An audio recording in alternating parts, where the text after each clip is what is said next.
प्रथमतनुवशत्वान् बुद्धकेशां नियतेन सुगतमगरं वागीशं शिवं वा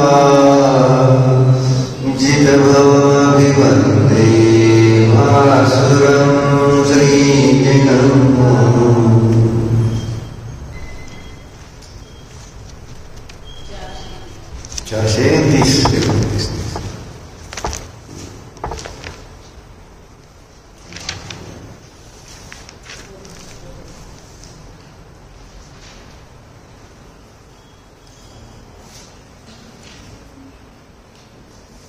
सुख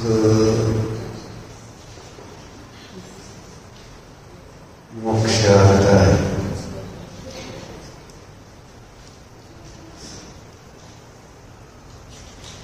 काय सांगितलं तुम्ही नव्हे, मी काय सांगितलं मला मी सांगायला काय सांगितलं काय सुख कुठेही सांगितलं काय पाहिजे सुख मोक्षात आहे कळलं का कुठं आहे आणि मोक्ष कुठं आहे दुकानात मोक्ष कुठं आहे आपल्या पोराबाळामध्ये नातवामध्ये कुठं आहे वैभव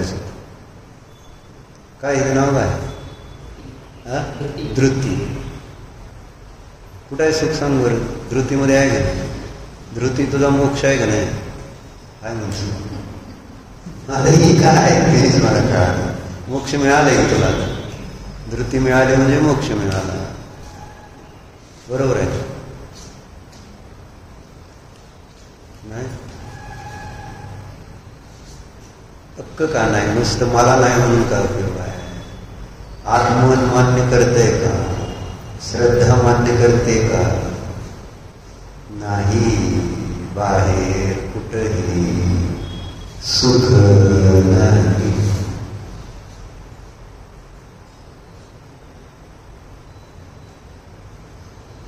सुखाची माझी कल्पना अजून संयोगामध्येच आहे शरीरामध्येच आहे भोगांमध्येच आहे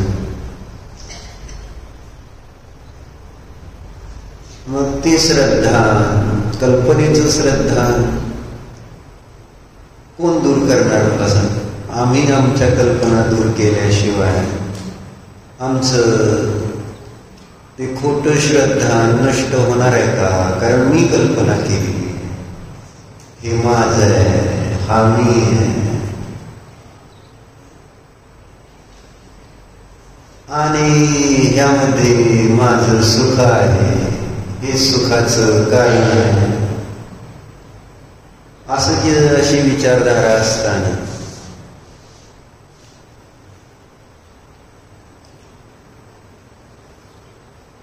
सुख मोक्षात आहे म्हटल्यावर काय फरक पडणार बर म्हणता तुम्ही शास्त्राला आल्यावर बर म्हणता कोणी महाराज अम्माने सांगितलं तर बर म्हणता असं तुम्ही म्हणताय म्हणून असं पण तुम्ही म्हणताय म्हणून आमचं तसं म्हणणं आहे का तुमचं म्हणणं तसं आहे का सुख मोक्षातच आहे म्हणून नाही का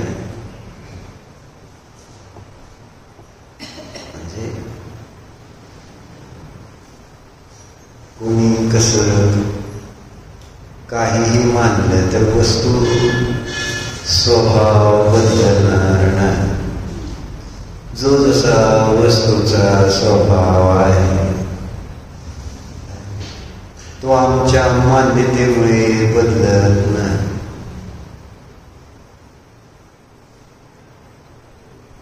व्यवस्था ही कोणी केलेली नाही अनादि अनंत ही वस्तूची व्यवस्था स्वयंभू आहे जबरदस्तीनं कोणी काय करायचंय असा विषय नाही जबरदस्ती कोणी काय करू शकत नाही कोणी कशाची रचना करू शकत नाही व्यवस्था तर अशीच. आपण आपली बुद्धी वस्तुव्यवस्था जशी आहे तशी केली तर बरं आहे. आपल्या बुद्धीनुसार वस्तूची व्यवस्था जर पाहण्याचा प्रयत्न करणार तर केवळ दुःख, अशांती, आकुलता, स्वाती येणार. म्हणून स्वप्नातनं, कल्पनेतनं बाहेर पडणं गरजेचं आहे.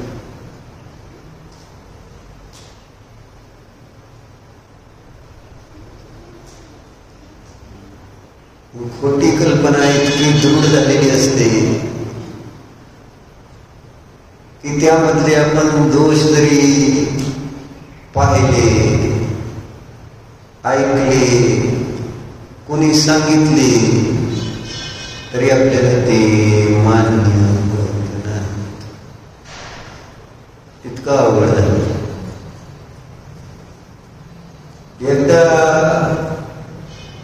एकदा माझ्या मनाने निश्चय केला की हेच धन चांगलं आहे, निश्चय केला.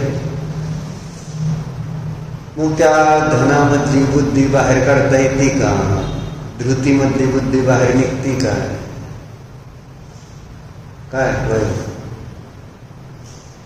धृती तर कालची, धर्म अनादीच.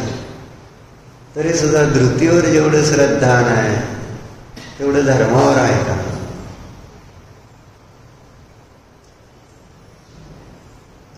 आणि मग मी डेमो देतो, माहिती आहे तू काय सांगशील की धृतीसाठी काय पण, धर्मासाठी काय पण आहे का?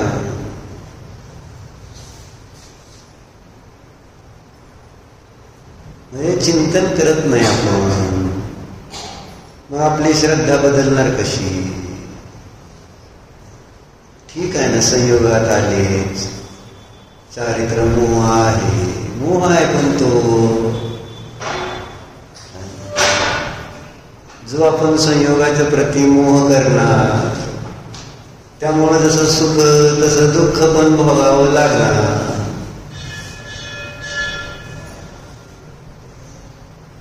तसं संयोगाच्या प्रति ज्याने ज्याने मोह केला, जे मोह करताय त्यांना थोडंफार सुख मिळालं कधी तरी त्यांच्या पुण्याच्या उदयात. मग त्या संयोगाचं वियोग होताना, संयोग प्रतिकूल होत असताना त्या दुःखाचे पण स्वीकार करायची तयारी नको. मला संयोग म्हटलं तर सुखाचं कारण, संयोगाचा मोह तुम्हाला सुख देतोय, तर मग त्याचा वियोगाच्या दुःखाची पण पहिल्यापासून तयारी करून ठेवा. हो, आपण एकच बाजू बघतो,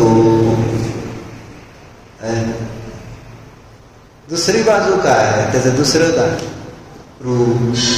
संयोग आहे तर वियोग आहे, अनुकूल आहे तर प्रतिकूल पण काय आहे का? मग प्रतिकूलता मान्य का? अनुकूलता सगळ्यांना मान्य. प्रतिकूलता आल्यानंतर हळहळ उद्वेग, हेच असमंजसपणाचं कारण आहे.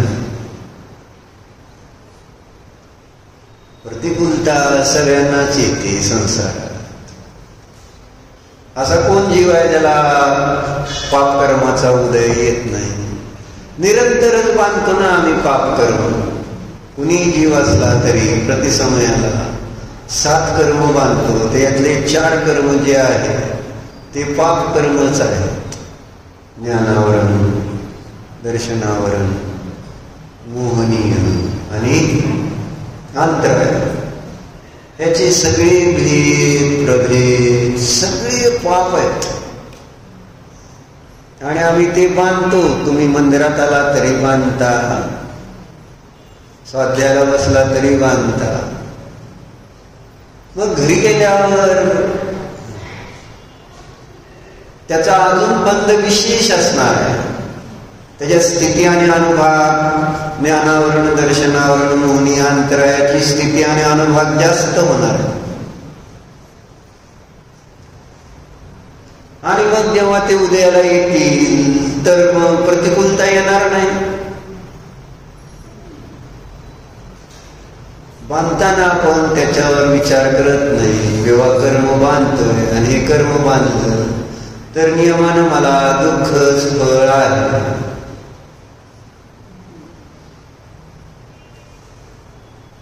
कर्म दुःखाचं कारण आहे सांगितलंय ना. मग का बांधतो आपण कर्म? जर आपल्याला त्या कर्माचं फळ सहन होत नाही तर का बांधता? सहन करायला तयार नाही जर कर्माचं फळ, तर मग बांधता कशासाठी?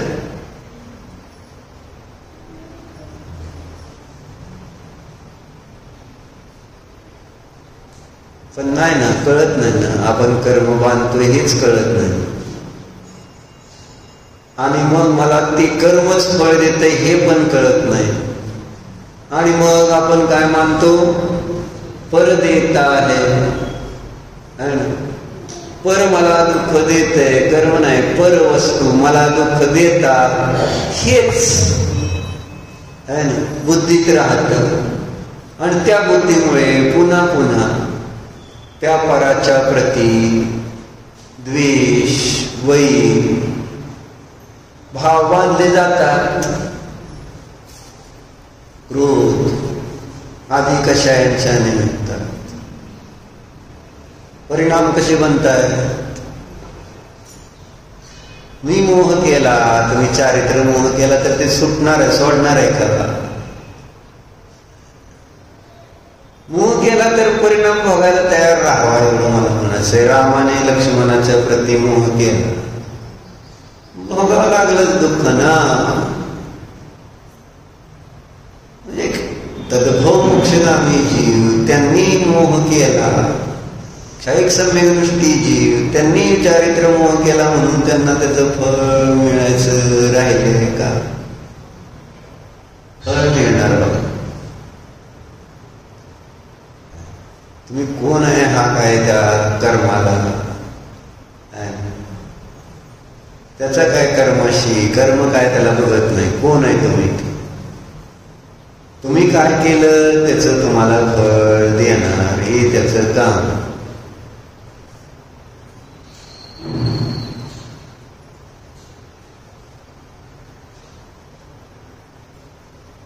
म्हणून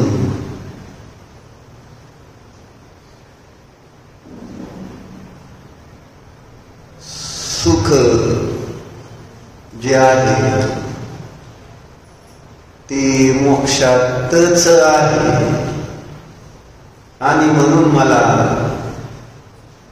सुखासाठी मोक्षच प्राप्त केलं पाहिजे.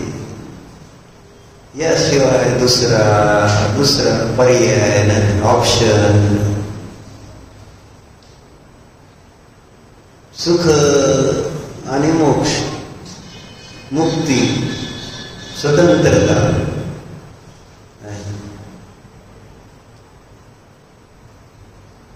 त्याचा अविनाभाव संबंध आहे. सुखाचा आणि मोक्षाशी अविनाभाव. मोक्षात सुख आहे.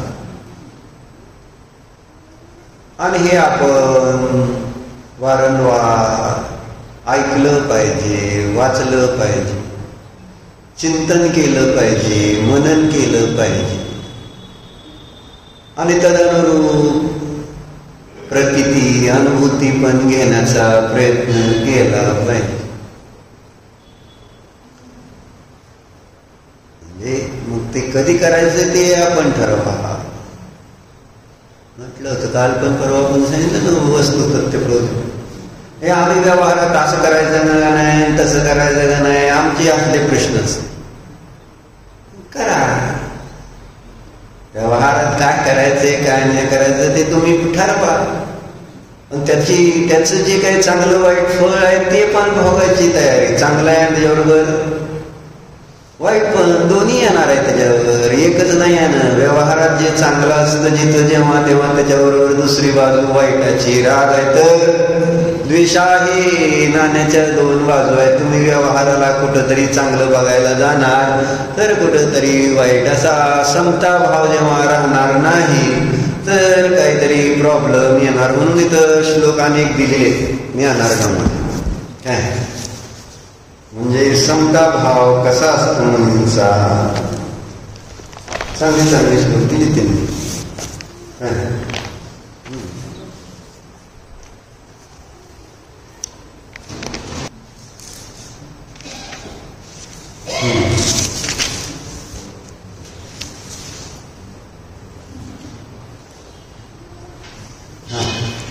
हा 1165 नंबर पासून चर्चा सुरू होती.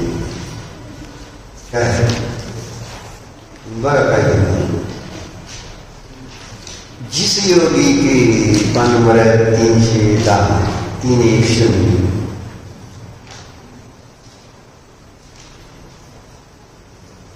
आपल्या मंदिरावरती चिन्ह असतं त्याची चर्चा.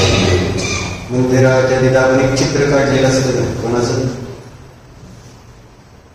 कुठल्याही मंदिरात जैनाच्या गेला तरी एक चित्र आहे. कोणतं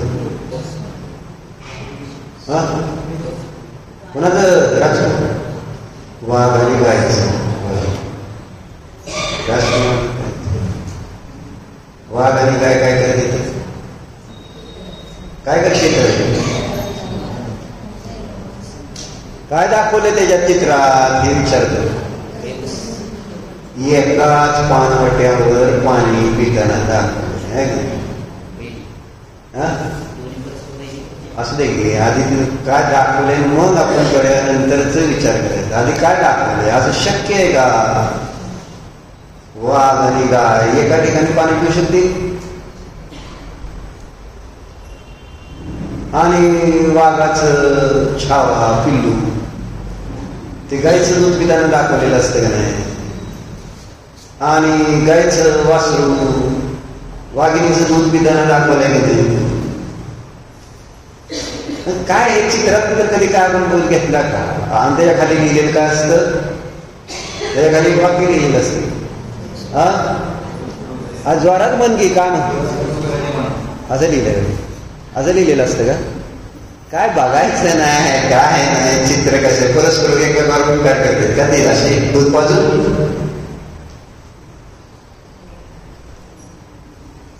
हा त्याच्यासाठी काय म्हणले काय लिहिलेलं असतं. आपल्या धर्म म्हणजे काय असतं. अहिंसा परमो धर्म. अजून त्याच्या खाली अहिंसा परमो धर्म लिहिलेलं असतं. हे त्याच्यातून दाखवायचे काय. अहिंसेचं ते प्रतीक आहे खरं चित्र. दयेचं प्रतीक आहे. साम्य भावाचं प्रतीक आहे. समता भाव समता नाव समता आहे. भाव काय समता आहे का. नाव किती चांगलं ठेवलं. तीच मंदिरावर चित्र आहे. ही गोष्ट सांगते बघा.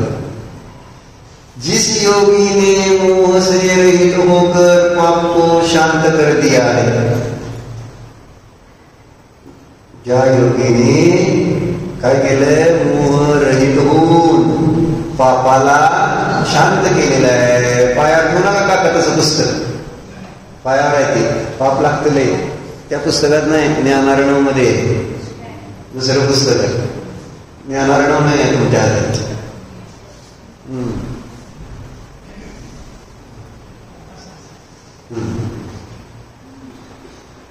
दहीगावच्या मंदिरात आहे ना वाघ सिंहाचं चित्र. वाघ आहे नाही तिथल्या मंदिरात आहे वर. तुम्हाला माहिती दीपक कुठे आहे. हा दीपकला नाही माहिती. दीपकला दुकान काय माहिती. चला पेश पाहुणे, काय बागेत फिरल्याने अगदी निवांत वेळ झालाय, माणूस पळत येते, तुम्ही अगदी असा या पाहुणे ही गोष्ट वेगळी आणि इथं पाहुणं वगैरे काय नाही. समता भाव असं म्हणतात. जिस योगी ने मोह से रहित होकर पाप को शांत कर दिया है और असाधारण साम्य भाव को प्राप्त कर लिया है, उसका आश्रय पाकर मुर्गी सिंह के बच्चे को पुत्र के समान स्नेह से स्पर्श करती है, गाय व्याघ्र के बच्चे से बछड़े के समान प्रेम करती है, बिल्ली हंस के बच्चे से स्नेह करती है तथा मयूरी स्नेह के वशीभूत होकर सर्प का स्पर्श करती है। इसी प्रकार अन्य प्राणी भी अभिमान से रहित होकर मुक्त योगी के प्रभाव से जन्म से उत्पन्न हुए भी वैरभाव को छोड़ देते हैं। असा चमत्कार होतो श्रीमंत कुठं आणि केव्हा? जिन मंदिरात समोसरणात जिनदेवाच्या आश्रयात.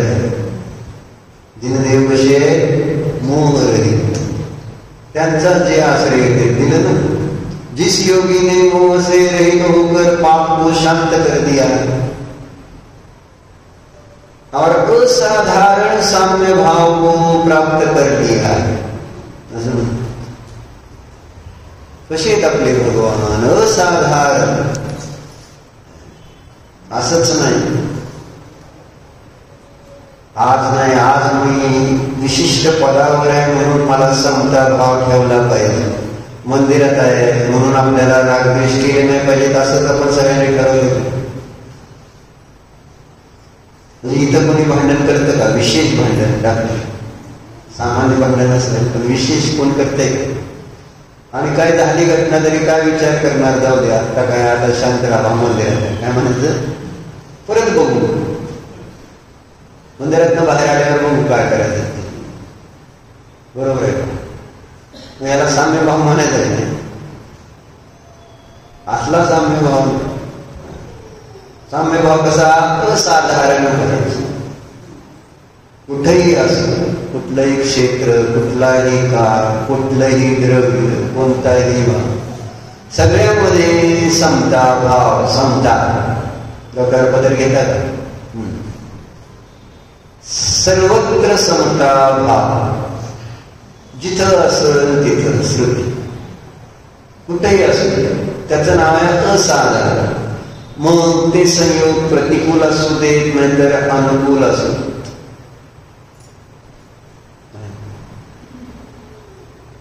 समता भाव कायम राहायला पाहिजे. सोपायला सांगा, अनुकूलतेमध्ये सगळे समता भाव ठेवतात. अनुकूलता असताना समता भाव म्हणायला काय अडचण नाही, आणि तीच वस्तू प्रतिकूल झाल्यानंतर समता भाव संविधानात लागतोय का? म्हणून असाधारण. अनुकूल आहे तर सगळ्यांना चांगलं आहे म्हणायचं काय अडचण नाही, आणि कायम राहते काय ते तीच वस्तू तीच व्यक्ती प्रतिकूल झाली तर आमचा साम्य भाव स्वभावातून आलेला नसतो, तो केवळ कर्माच्या निमित्तात संयोगाच्या क्षेत्राच्या अधीन दिसून येतो. खोटारडी मायाचारी म्हणतात. अनुकूलता आहे तर समता भाव, प्रतिकूलता आली तर वैरभाव. असला नको. साम्य भाव कसा आहे? सर्व अवस्थेत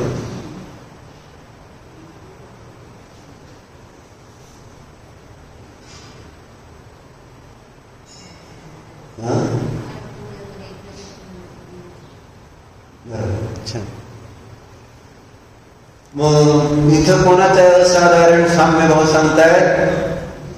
ज्यांनी मोहाला नष्ट केलेलं आहे. मोह असणाऱ्यांच्या जवळ समता भाव कसा असणार? माझा प्रश्न. मोहाने परिणाची आहे ना, जे आपले आहेत त्यांच्या प्रती समता भाव नाही, सॉरी, जे आपले नाहीत त्यांच्या प्रती समता भाव असं असतं. येणारे जाणारे रस्त्यावरचे लोक वगैरे प्राणी हे ते त्यांच्याप्रती आपला साम्य भाव असतो नसतो सिमरन? काय आपला संबंध नाही, त्याला लागो पडो काय कसंही असू आपला काय त्याच्याशी फार संबंध नाही, आपण त्याच्याशी. मग हे साम्य भाव खरा आहे.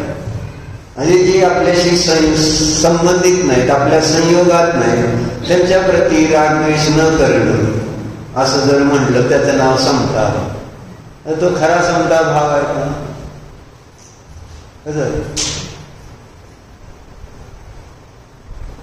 पेशंटला तपासताना, इंजेक्शन देताना, ऑपरेशन करताना साम्य भाव असतो नाही तुमचं डॉक्टर?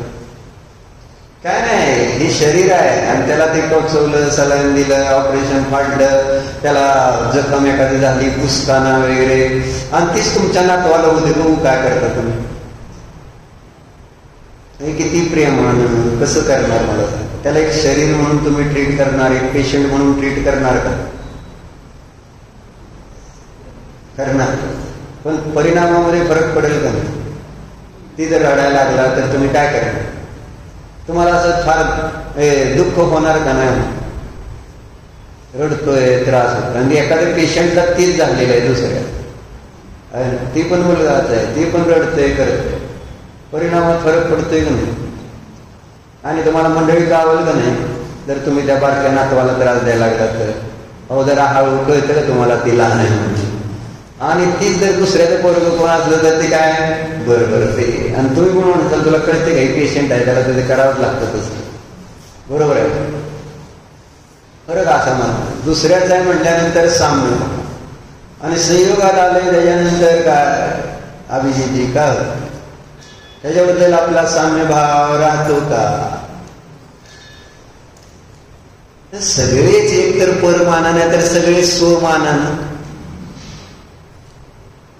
सगळे आपण स्वार्थाचे सोबती स्वार्थी सगळे आपण. आपल्याला पाहिजे त्यावेळेस आपण सगळं तसं ठरवायचं का? म्हणून सांगितलं निश्चयाने बघितलं तर सगळे परकेच आहे, कोणीच माझं. घरातले लोक सुद्धा, घरातल्या वस्तू सुद्धा माझ्या नाही, काहीच माझं नाही. निश्चयाने बघितल्यानंतर मी एकटाच आहे, शरीराचा सुद्धा माझा संबंध नाही. मग संयोगाचा काय माझा संबंध? असा असा भाव, ही श्रद्धा, हे तत्व आहे, बरोबर आहे? म्हणजे हे तत्व श्रद्धानामध्ये किती पक्क पाहिजे. आणि विकल्पातल्या भूमिकेतलं तत्व आहे दुसरं, आणि तोच विकल्पात येईल तर काय म्हणेल? सगळे जीव माझेच आहेत, बरोबर आहे? समता सर्वभूतेषु असं शब्द वापरला. सर्व सर्व प्राणी मात्राच्या प्रती समता भाव. व्यवहाराने सगळे आपले असते का राहतं? मग ह्याचं नाव आहे मोह. जर तुम्ही व्यवहाराने सगळ्याला आपलं नाही मानणार ना, तर ज्यांना आपलं मानलंय त्याच्यामुळे तुम्हाला केवळ दुःखच भोगावं लागलं. ह्याला पण तयार झाला. If you are ready, no problem. जर आपण तयार असू 4 लोकांना आपलं मानायला, तर मग त्याचं दुःख भोगायला पण आपण तयार राहिलं पाहिजे.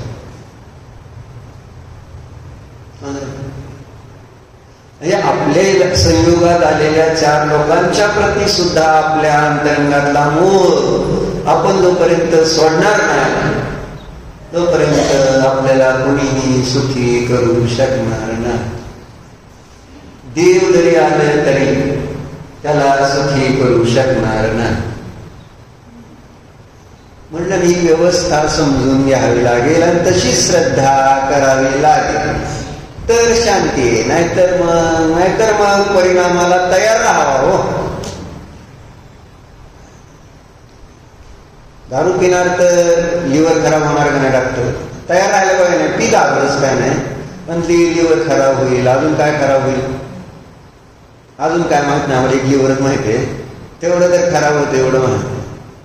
आणि त्याच्या निमित्तानं जे काही बाकी त्रास आहेत त्याला पण तयार राहावं. बरोबर आहे का? म्हणजे जेव्हा एखादा पेशंट आजारी आहे आणि तिथं तो जे पथ्य आहे सांगितलेलं आणि ताप आलाय काय झालाय तर आंबट काय खाऊ नका असं तुम्ही सांगितलं आणि त्यांनी म्हटलं नाही मला आंबट खावंच लागतं, त्याच्याशिवाय मला जमणार नाही. मग तुम्ही काय म्हणणार? मग परिणामाला फळ भोगायला तयार राहा म्हणणार का नाही? माझं काय नाही, खा. पण परत त्रास झाला तर मला सांगू नको. त्या मुलीची आपण गोष्ट किती वेळा ऐकली, सगळ्याला माहिती आहे. तरुण मुलगी 18-20 वर्षाची, म्हाताऱ्याबरोबर लग्न करायचं, 90 वर्षाच्या म्हाताऱ्यावर भाऊ झाले सांगितलं. आणि तो म्हातारा आजारी आहे, 6 महिन्या म्हणजे कधी मरणार आहे सांगता नाही. 2-3 महिने डॉक्टरनं त्याला ही दिली, टायमिंग दिला काय सिमर. आणि अशा त्या म्हाताऱ्याशी त्या मुलीला लग्न करायची इच्छा झाली. आता अख्खं नातेपुती त्या मुलीला काय सांगत जाऊन सांग. तू काय सांगशील त्या मुली? काय नाही सांगणार. बरं कर म्हणणार का? काय कर का नको करू का? म्हणजे ज्या जो मनुष्याला मारणार आहे त्याच्याशी लग्न करण्याचा हट्ट म्हणजे मूर्खता आहे. आजारी म्हातारा का हट्ट करते? पण एकदा हट्ट इतका वाईट सगळ्या जगाने सांगितलं तरी ऐकायला तयार नाही. आणि मग सगळ्या जणांनी सांगताना काय सांगितलं? बरं ते ऐकायला तयार नाही. परत लग्न केलं तू आणि काय कमी जास्त झालं तर आम्हाला सांगायचं नाही, त्याचं फळ बघायला तयार राहा असं सांगणार. बघते माझं मी बघते. बरं लावून दिलं लग्न काय.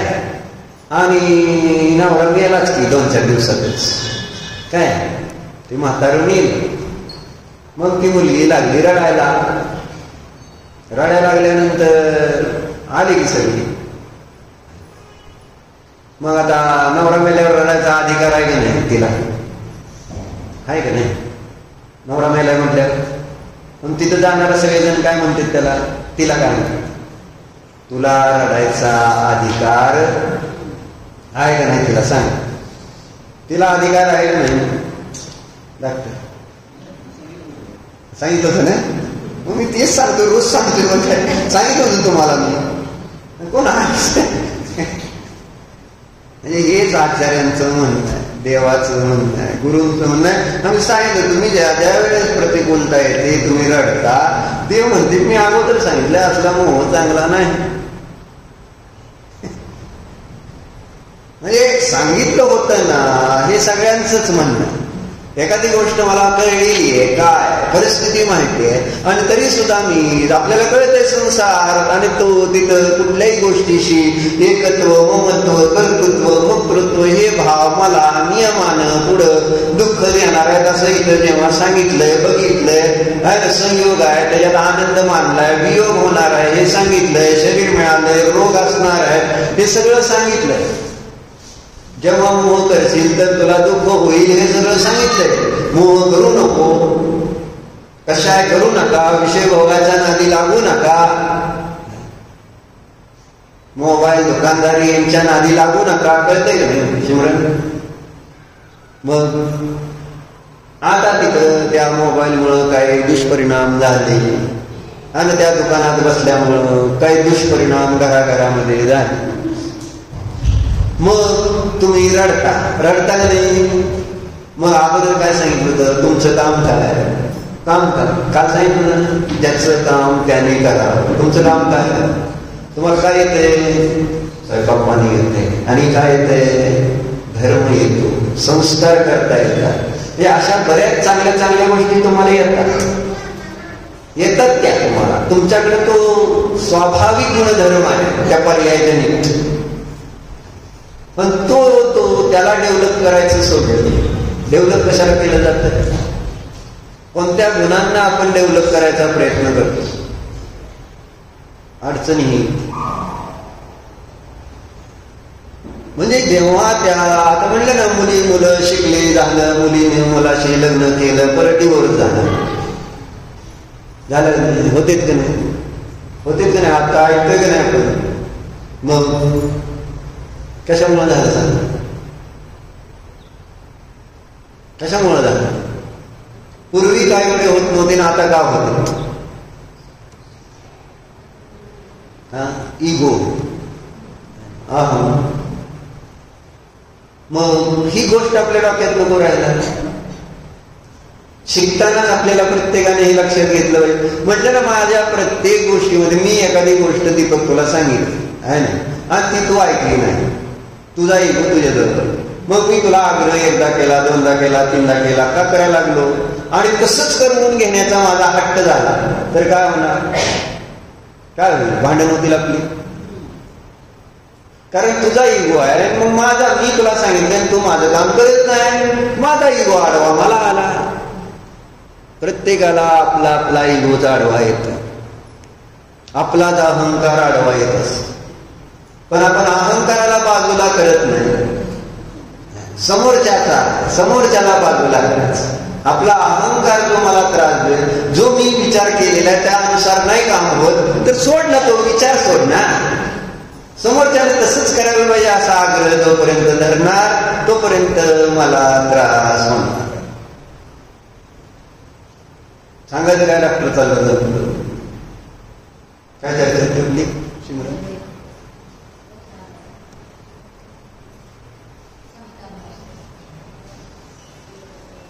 त्या मुलीचं उदाहरण दिलं होतं. तिने म्हटलं ना, परिणामाला भोगाला. आचार्य सांगते संसार कसा आहे, 4 गती कशा आहेत. 4 गतीमधलं दुःख आपण छळालेमध्ये वगैरे लहानपणापासून वाचलंय, ऐकलंय. मग आता या 4 गतीला कारणभूत कोण आहे? मोहभाव. मग तो मोहभाव पण सोडला नाही तर मोहाचं त्या ठिकाणी फळ भोगायला नको आपल्याला तयार राहिला. जे करताय त्याची फळ भोगायला आपल्याला तयार राहिला पाहिजे. जर तुम्हाला ते करायचा हट्टच असेल, नो प्रॉब्लेम. म्हणून मग म्हटले ना, आपले देव शांत बघत राहते. मरीची असू दे, नाहीतर मग कमट असू दे, कोणी असू दे. मग लय उगाच म्हटलं त्यांना कळतंय, जास्त काय नाही, आपल्या आपल्या योग्यतेनं सगळ्याच चाललेलं आहे, आपल्या आपल्या व्यवस्थित चाललं, त्याच्या योग्यतेनं चाललं. विकल्पाला राग होता, सांगितलं याचं चांगलं आहे ना, हे चांगलं नाही, या दोन्ही गोष्टी, गुण काय दोष काय सांगितले. आता बाकी तुमच्यावर चुकवून दिलं. तुम्ही ठरवायचंय काय ग्रहण करायचंय, काय सोडायचं. चांगलं वाईट सांगायचं काम इथं धर्माचं. आग्रह करत नाही धर्म, म्हणून तर धर्म सुखी आहे. ज्या धर्माने आग्रह केला काय तो धर्म नाही, अधर्म आहे. आपल्या धर्माला आग्रह कुठेच केलेला नाही, सांगून मोकळ केले. आपले देवच तसे, कोणालाच कोणताच आग्रह नाही. किती पापी असला नाहीतर किती पुण्यवान असला, काही नाही. असतो का आग्रह आपल्याला इथं? आणि म्हणून तर तुम्ही स्वैराचारी झाला, बरोबर आहे का? आम्ही स्वैराचारी का आहोत? इथं असं काय आग्रह धरला नाही तुम्ही हे केलंच पाहिजे म्हणून. काय जसं परवा म्हणलं का नाही, पहिलं गिरायकाचं दान केलंच पाहिजे, असं जर मी आग्रह धरला असं तर किती जण शास्त्राला आले असते आणि किती जणांनी नियम घ्यायची तयारी राहते. काय जर मी आग्रह धरला तर काय झालं असतं? डॉक्टर सांग मला त्याच्या परिणाम बघायला लागले तर शास्त्रालाच कोण आले नसते. हे लेच झालं तिथं बैसराव नियम घेते जण आग्रह. मग हेच तर प्रॉब्लेम. मग मी तुम्हाला वाईट करत होतो तुमचं. चांगलं तुमचा लोभ व्हावा कमी म्हणून एक चांगलं सांगितलं जातं. आता हे ह्याच्यात काही चुकीचं नाही. पण झालं काय, पुढचा जो होणारा धर्म आहे, तुम्ही रोज जे शास्त्राला येणार आहे आणि त्याच्याने मी ज्ञानावर कर्म मानलं नाही, अपेक्षा बघायची. सगळे कर्म मानते ते म्हणून आग्रह केला, चांगला आग्रह केला म्हणून सुटणार नाही. पार्श्वनाथाने चांगलं केलं म्हणून काय पार्श्वनाथाला सुट्टी नाही मिळाली. जेवढं चांगलं करते वाईट लोकांचं तेवढं त्या चांगल्या लोकांना त्रास सहन करावा.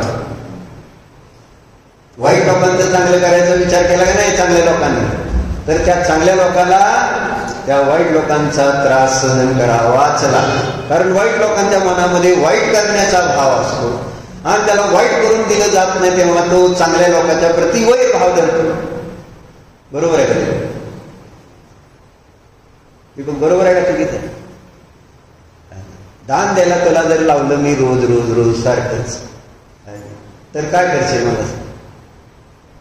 तुझा धर्म तुमचा तिकडं राहू द्या, तुमचं प्रवचन तिकडं राहू द्या, सगळं तुमच्याजवळ राहू द्या. आम्हाला तुमच्याशिवाय सुद्धा आनंदाने जगता येते. अशी आपली प्रत्येकाची धारणा आहे का नाही? नाही तुमचं शास्त्र ऐकलं, नाही मंदिरात गेलं, नाही दान दिलं तर काय मला फरक पडत नाही. बरोबर आहे? नाही अम्मांकडे गेलं तर काय फरक पडतोय? सुजाता बोल, सुजाता म्हणून एकटीच आहे, इकडे तिकडे काय तुझ्याकडे नाही गेलं तर काय फरक पडतो? नाही जाणार, काय करताल म्हणजे असा प्रश्न नाही. आम्ही काय बरोबर आहे? आम्हाला या गोष्टी करायलाच पाहिजे. ह्याच्यासाठी मामद श्रद्धान बदलावं लागेल. म्हणून महाराजांनी पण कधी तुमच्या विषय भोगामध्ये बाधा आणली नाही. क्षीरसागर महाराजांनी कधीच म्हटले नाही की तुमचे विषय भोग सोडा, दान द्यान, मंदिर बांधान, विधान घ्यान, अमुक करा तमुक करा, असलं काय जागरण.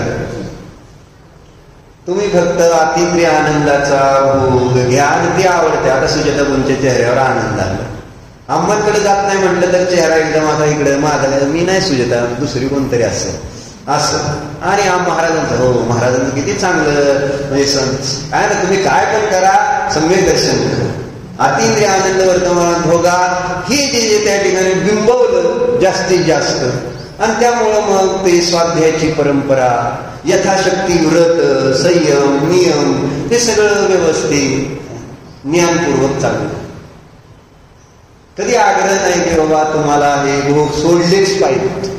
नाहीतर प्राय ज्यांच्याकडे जे असतं ते त्याचा आग्रह धरते. जसं माझ्याकडे संयम जेवढा आहे त्या अपेक्षेने मी तुम्हाला त्या संयमाचा आग्रह धरणार आहे. पण मी महाराजांसारखा तुम्हाला आग्रह करू शकणार नाही. तुम्ही महाराज झालं पाहिजे, तुम्ही आम्हा झालं पाहिजे म्हणून करू शकणार आहे का मी आग्रह? तुमचं माझ्याकडे बघण्याचा दृष्टिकोन आहे. तुम्ही नाही तर काय म्हणजे मला त्याच्यात बदल येणार नाही. पण माझ्याजवळ जेवढं आहे तेवढं मी तुम्हाला ठामपणे सांगताना तुम्ही काय विचार करताय आणि काय संबंध आहे? आम्ही अजून तुमच्या एवढं हुशार आहे का? मग आमचं असं चालणार, आम्ही अजून संसारी आहे, आम्हाला अजून मुलं बाळ घरदार पहिल्याला मुळ आहे, आम्ही करणार आहे, आम्ही हे करणार म्हटलं. म्हणून महाराजांनी हा आग्रह कधी धरला? कोणता? विषय भोगाच्या त्यागाचा आणि दानाचा. काय केलं नाही कधीच. फक्त म्हणले काय, तुमचा आत्मा तुमच्याजवळ आहे, शुद्ध आहे, आत्ता शुद्ध आहे आणि आत्ता त्याला जाणा आणि आत्ता आनंदी व्हा. काय बाकी नको म्हणा. त्यांना आनंद येत होता. पुन्हा पुन्हा शुद्ध डायरी वाचा, स्वभावाचा आश्रय घेत होते आणि लिहित होते. स्वभावात राहण्याचाच आनंद आहे. कुणाला समजावून सांगण्यात सुद्धा विकल्प आहेत, कशा आहेत ना. त्यांनी सुद्धा केवळ काय होतोय, त्रास होतोय, नको मला म्हणते ती चर्चा सुद्धा नको वाटायची. म्हणजे इतकं त्यांना त्या आत्म्याचा भोग घेतल्यामुळे जो आनंद येत होता, जी शांती, जी समता अनुभव करत होती. वाचा, शुद्ध डायरी वाचा म्हणजे लक्षात येत. त्यामुळे त्यांना बाहेर काय नकोच, एकटंच आपलं आत्मचिंतन मनन करणं, स्वाध्याय करणं, कुणाच्या भानगडीत नको पडायला. कारण भानगडीत पडलं कुणाच्या तरी काहीतरी आपल्या मनासारखं होत नाही. पंचम काय पापाची बहुलता आहे. माझ्या मनासारखं सगळं होणार आहे का? डॉक्टर सांग. सरळ नाही म्हणते, बघितलं नाही होणार. काय म्हणताय तुमचं? आणि अगोदर असं नव्हतं ना. अगोदर काय, तुम्ही सांगा महाराज, तुम्ही सांगा, जे धर्म नाही तुम्ही सांगाल तुम्ही करा. ही लोकांची पूर्वीची श्रद्धा.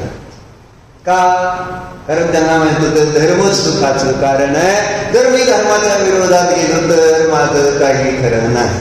पण आज आपल्याला इतका कॉन्फिडन्स आलाय, नाही धर्माचा अनुकूल नाही, प्रतिकूलच्या विरोधात गेलं तर काय फरक पडत. तुम्ही आता रोज येणाऱ्यांना थोडंसं वाटलं वेगळी गोष्ट, आता मी जरी बोललं तरी तुम्हाला वाटत असेल तसं आमचं नाही बरं का, तसं आमचं नाही, बरोबर तसं आमचं नाही असं तुम्ही मनालाच आपलं खोटं समजूत काढत असतात, तसं आमचं नाही. पण विचारात घेतलं तर लक्षात येते की भोगापुढं आपल्याला धर्माची सुद्धा म्हणजे एक अशी व्हॅल्युएशन राहत नाही. भोग अगोदर मग धर्म, धर्म अगोदर मग भोग असं नाही.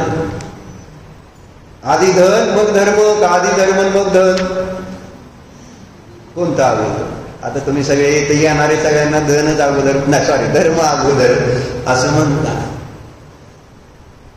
सगळं बरोबर आहे, पण जेव्हा आपण व्यवहारात जातोय, बाहेर जातोय, त्यावेळेस माझ्या परिणामाला मी तपासलं तर काय लक्षात येतंय?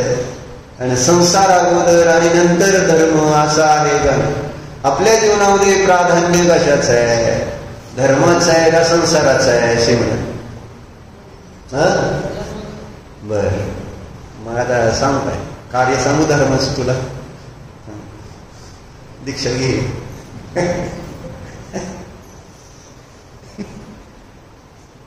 चांगलं आहे, म्हणजे श्रद्धा बदला, मला एवढंच सांगायचं. आज म्हणजे लगेच चित्र दिसणार नाही. महाराजांनी सांगितलं आणि हळूहळू मग आता त्याचं त्या ठिकाणी रूप पुढं दिसू लागलं. म्हणजे तुम्ही आज सांगितलं, आज लगेच प्रॉब्लेम हा आहे ना, आज मी सांगितलं प्रवचन, माझी अपेक्षा काय लगेच माझ्या समोरच चेंज झालं पाहिजे. कारण वर्तमानामध्ये दम निघत नाही, धैर्य संपलेलं आहे. कुठलंही काम करताना आत्ता लगेच, म्हणून रेडीमेडचा जमाना आला, फास्ट फूडचा जमाना आला, सगळं रेडी पाहिजे, तयार, वेळ नाही झाला पाहिजे कशाचाच. आणि त्यामुळे लहान मुलांमध्ये धैर्य संपले, मोठ्यांमधलं धैर्य धीर संपलेला आहे. सगळं लगेच असा उतावीळपणा आलेला. आणि शास्त्र सांगणाऱ्याचा पण तीच प्रॉब्लेम झालाय, धर्म करणाऱ्याचा उतावीळपणा. सांगितलंय ना असं करायला पाहिजे आणि तसं करत नाही ना, तुम्हाला काय कळतच नाही, असा प्रॉब्लेम होतो. म्हणून थोडं शहाणं व्हायचा मी प्रयत्न करतो. सांगा म्हणजे प्रेरणा देताना तर फुल फोर्समध्ये द्यावं लागतं. म्हणजे देताना असं जर म्हटलं ठीक आहे, केलं नाही केलं असं जर मी सांगायला लागलो तर काय होईल? कॅज्युअल, तुम्ही आधीच कॅज्युअल आहे आणि त्याच्यात मी अजून कॅज्युअली जर सांगायला लागलो तर म्हणाला ओके, केलं तरी ठीक, नाही केलं तर सगळं ओके, तसं काय प्रॉब्लेम नसतो. म्हणून सांगताना असं सांगावं लागतं की हे नाही केलं तर काय खरं नाही, आणि हे केलं तर काय होणार आहे. असं थोडंसं शेवटी एक प्रयत्न म्हणजे एक प्रेरणा आहे, मोटिवेशन असतं की ज्याच्यामध्ये ते काम व्हावं ही भावना पण त्या भावना तुमच्यापर्यंत ठेवा एकदम अगदी लागण्यासाठी. म्हणून जर तुम्ही त्यांच्या मागे लागला तर रूप कदाचित उलट दिसेल. म्हणून सांगायचं तर मी सांगणारच आहे, तुम्ही असं समजू नका मी इतका चांगला झालो म्हणून.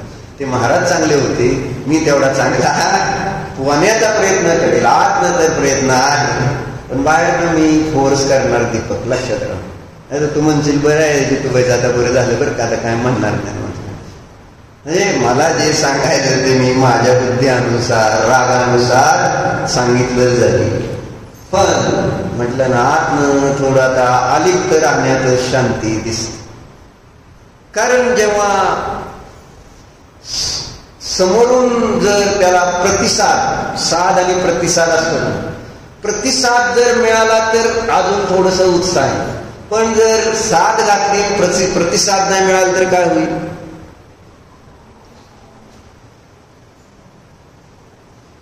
काय होतं? तुम्ही त्याच्या नादी लागत नाही. म्हणून प्रतिसादाची पण अपेक्षा असते. पण अपेक्षा इथं नाही, मोह नाही त्यांना अपेक्षा नाही. ज्यांना मोह आहे त्यांना अपेक्षा. म्हणून मोहाच्या अभावामध्ये चमत्कार काय घडले ते सांगितले. काय सांगितले? किंवा म्हटले काय? मृगी सिंह के बच्चे को पुत्र के समान स्नेह से स्पर्श करती है. मृगी म्हणजे हरिणी जी आहे ती काय करते? सिंहाच्या बाळाला प्रेमानं स्नेहानं स्पर्श करते. गाय व्याघ्र के बच्चे से बछड़े के समान प्रेम करती है. गाय वाघाच्या है ना जे पिल्लू आहे त्याच्याशी प्रेम करते आपल्या वासराप्रमाणे. मांजर हंसाच्या पिल्लाशी स्नेह करताना दिसते. मांजर आणि पक्ष्याचं वैर असतं. कुठेही पक्षी असा दिसला ती तयारच असते झडप घालायला. कबूतर वगैरे म्हणून वर इकडं तिकडं अशी ती तयार असते पक्षी. म्हणून इथं सांगितलं की मांजर हंसाच्या पिल्लाच्या प्रति स्नेह है ना भाव ठेवते. तथा मयुरी, मयूर म्हणजे मोर, मोरणी है ना ती त्या सापाच्या पिल्लाला स्पर्श. कारण मोरणीचं मोराचं आणि सापाचं वय आहे. इसी प्रकार अन्य प्राणी भी अभिमान से रहित होकर, ह्याच्यामध्ये दुसरं काय नाही, केवळ अभिमान असतो. जेव्हा ते वैर दिसतं ना, वैराचं कारण कोण आहे? अभिमान, बाकी काही नाही. आणि हा अभिमान कुठं गळून पडतो? ज्यांचा मोह गळून पडलेला आहे त्यांच्या संयोगात जाणार तर तो अभिमान पण गळून पडताना दिसतो. असं दिलंय ना. इस प्रकार अन्य प्राणी भी अभिमान से रहित होकर उक्त योगी के प्रभाव से जन्म से उत्पन्न हुए भी वैर भाव को छोड़ देते हैं. ये जादू कशाची? समता भावाची. म्हणून साम्य भाव आपल्या परिणामामध्ये ज्या कारणाने उत्पन्न होईल त्या कारणांचा आश्रय आपल्याला घेतला पाहिजे. आणि ते कारण कोणतं आहे? कोणतं आहे कारण? सम्यक दर्शन, सम्यक ज्ञान, सम्यक चारित्र्य. सुरुवात कुठून झाली आपली? सुखाचा आणि मोक्षाचा संबंध आहे. बाकी कोणत्याही कारणांचा मोक्ष सुखाचा संबंध नाही. ही पक्की खुंडाड बांधली पाहिजे. सुख आणि मोक्ष याचाच अविनाभाव आहे. तुम्ही आम्ही जर संयोगातून सुख प्राप्त करण्याचा प्रयत्न करणार तर परिणामाला तयार राहा. त्या मुलीसारखं है ना, म्हाताऱ्याशी लग्न केलं, मेला तो रोगी म्हातारा, तर तो त्या ठिकाणी रडते. त्यावेळेस त्याला प्रत्येक जण जाऊन सांगते तू नाही रडायचं, तुला आम्ही अगोदर सांगितलेलं होतं. किंवा हा असा आहे, तू तुझ्या हट्टानं त्याच्याशी लग्न केलेलं आहे आणि आता त्यामुळं तू आता काय रड, आणि तुला रडायची बंदी आहे. असं बरोबर आहे. तस जर मी संयोगाच्या प्रती मोह करणार तर दुःख भोगायला तयार. संयोगात सुख मानणार तर संयोगाच्या निमित्तात दुःख पण भोगण्याची तयारी असेल तर मग त्याच्या जवळ जा. लक्षात येते? धन जोडताय तर धन जाणार आहे याची तयारी ठेवा.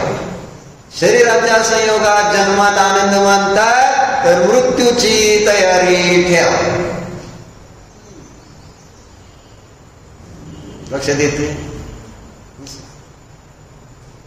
म्हणजे जर सुख बाहेरून बघणार तर दुःख पण भोगावं लागणार. म्हणून सुख पाहिजे तर सुखाचं कारण कोण? सम्यक दर्शन, ज्ञान, चारित्र्य. आणि त्याच्याद्वारे मला परिपूर्ण अशा मोक्ष सुखाची प्राप्ती होणार आहे.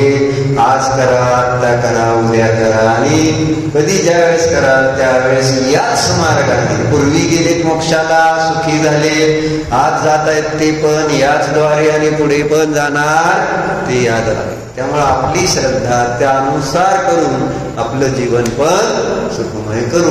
ओम नमो प्रभो सर्व समारंभ क्रोधमान माया प्रमाण इत्यादी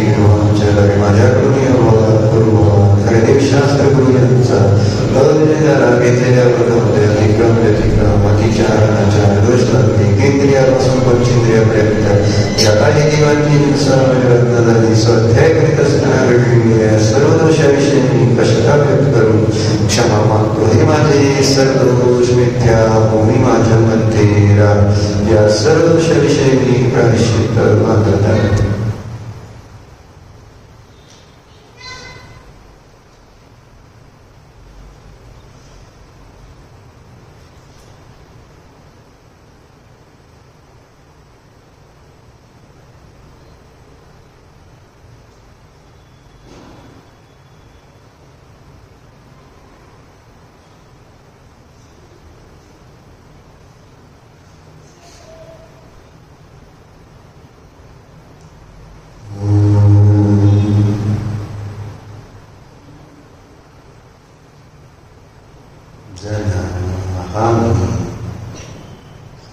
स्वभावाने सुख संपन्न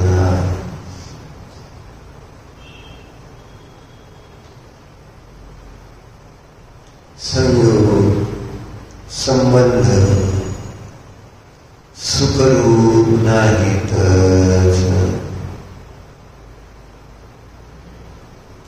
मोह राग द्वेष हे दुःखरूपच आहे. मी जीव मोही नाही. जीवाकडे पहा.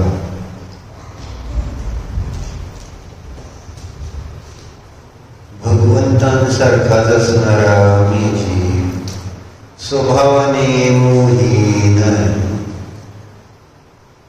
मोह करणे माझा स्वभाव नाही.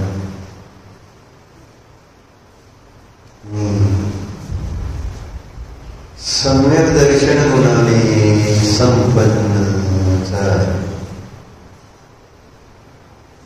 श्रद्धावान